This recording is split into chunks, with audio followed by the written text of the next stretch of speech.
Aujourd'hui, on plonge ensemble dans un classique absolu, un livre qui a marqué des millions de lecteurs, L'Alchimiste de Paulo Coelho. On va essayer de décortiquer son histoire, mais surtout les leçons profondes qui s'y cachent. C'est un voyage qui, on va le voir, va bien au-delà d'une simple chasse au trésor. Alors, pour commencer, imaginez une histoire, ou plutôt ce qu'on pourrait appeler une anti-histoire. On a un jeune prince qui obtient absolument tout ce qu'il veut, comme ça, d'un claquement de doigts, pas d'effort. Il veut l'âme sœur, hop, on la lui trouve. Il veut être admiré, facile, tout le monde est forcé de chanter ses louanges. Bref, il a tout eu, tout de suite. En écoutant ça, quel sentiment ça laisse? Probablement une sensation de vide. Ça sonne un peu creux, non? Parce qu'une histoire, et finalement une vie aussi, ça n'a pas vraiment de sens sans le parcours, sans les épreuves, sans la transformation, et c'est exactement le cœur de ce qu'on va explorer. Alors, venons-en à la vraie histoire, celle de notre héros Santiago. C'est un jeune berger espagnol avec une vie plutôt simple, plutôt confortable. Mais voilà qu'un rêve vient tout perturber. Un rêve qui revient encore et encore. Un trésor serait caché pour lui quelque part au pied des pyramides d'Égypte. Ce rêve va le pousser à faire une rencontre déterminante, celle d'un vieux roi un peu mystérieux, Melchizedek. Et c'est lui qui va mettre un mot sur ce que ressent Santiago. Il lui parle de sa légende personnelle. C'est bien plus qu'un rêve, lui dit-il. C'est en quelque sorte sa mission sur Terre, la chose qu'il est destiné à accomplir. Et ce roi ne s'arrête pas là. Il lui révèle ce qu'il appelle la plus grande imposture du monde. C'est cette idée que, passé un certain âge, on perdrait le contrôle, que notre vie serait entièrement dictée par le destin. Et là, tout le défi du livre est posé. Est-ce qu'on choisit sa propre voie ou est-ce qu'on se laisse porter par un sort qui semble tout tracer ? Le voyage de Santiago, on peut le voir comme une feuille de route, un parcours initiatique. Ça ne va pas être une promenade de santé, loin de là. Chaque étape est en fait un test qui va le transformer. En suivant ces grandes étapes, on va voir comment le simple berger va peu à peu devenir un homme accompli. On dit souvent que le premier pas est le plus difficile, et pour Santiago, c'est clairement le cas.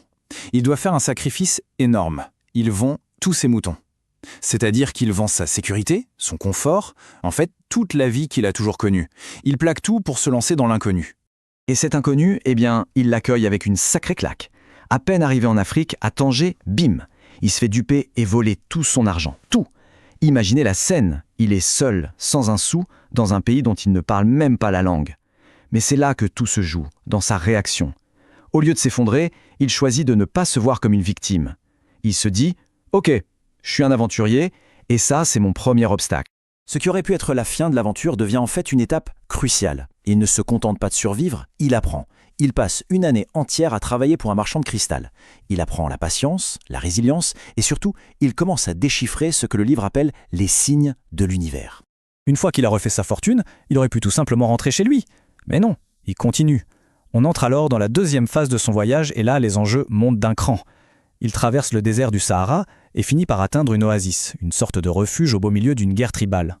L'oasis, c'est la tentation ultime. Pensez-y, il trouve la sécurité, la reconnaissance des autres et même l'amour avec une femme nommée Fatima. Il a tout pour être heureux et il pourrait très bien s'arrêter là. C'est le test classique, le confort contre sa quête personnelle. Mais les signes, encore et toujours, le poussent à aller plus loin. C'est à ce moment-là qu'il rencontre le personnage qui donne son nom au livre, l'alchimiste. Il va devenir son guide. Et l'alchimiste lui enseigne une leçon fondamentale. Plus on s'approche de son but, plus les épreuves sont difficiles. Le plus grand obstacle n'est jamais à l'extérieur, il est à l'intérieur de nous. C'est la peur d'échouer. Et ça nous amène à l'épreuve de foi suprême. Ils sont capturés par des guerriers. Pour s'en sortir, l'alchimiste fait un pari fou. Il prétend que Santiago a le pouvoir de se transformer en vent. Rien que ça. Santiago a 3 jours pour accomplir ce miracle, sinon c'est la mort pour tous les deux. Il doit littéralement parler au désert, au vent, au soleil, et puis zélo sa connexion à ce que le livre appelle l'âme du monde. Contre toute attente, il y parvient. Et après cette épreuve quasi divine, il atteint enfin sa destination. Il est là, au pied des pyramides d'Égypte. C'est le point culminant de son long voyage. Du moins, c'est ce qu'il croit. Mais au lieu d'un coffre rempli d'or, ce qu'il trouve, c'est la violence.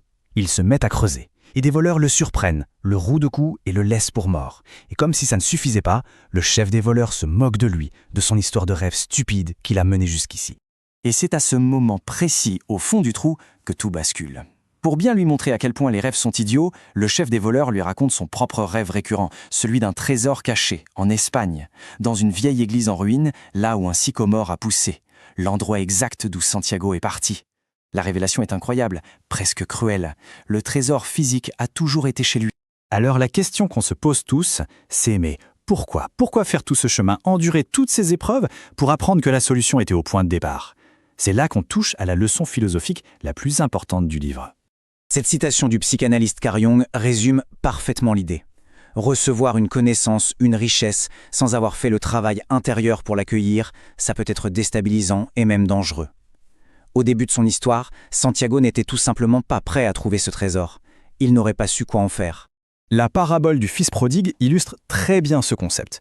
Le fils cadet reçoit son héritage en avance, c'est un trésor non mérité, et qu'est-ce qu'il en fait? Il le dilapide, jusqu'à toucher le fond. Ce n'est qu'après avoir tout perdu, après avoir souffert, qu'il revient transformé. C'est l'épreuve qui a forgé sa sagesse.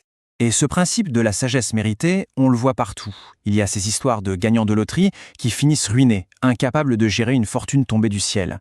On peut même penser à des choses plus actuelles, comme le fait d'utiliser l'IA pour avoir une réponse sans faire l'effort de la chercher, ce qui freine l'apprentissage. Au fond, ce qu'on obtient sans lutte n'a jamais la même valeur. Et tout ça nous ramène au cœur de l'alchimiste. Le véritable trésor de Santiago, ce n'était pas l'or. Le vrai trésor, c'était le voyage. La récompense, c'est la personne qu'il est devenu en chemin. Un homme qui se connaît lui-même, qui a une foi inébranlable et qui a appris à comprendre le langage du monde. En fin de compte, l'histoire nous laisse avec une pensée assez puissante. Le plus grand risque, ce n'est pas d'échouer en poursuivant sa légende personnelle, c'est de ne jamais avoir essayé.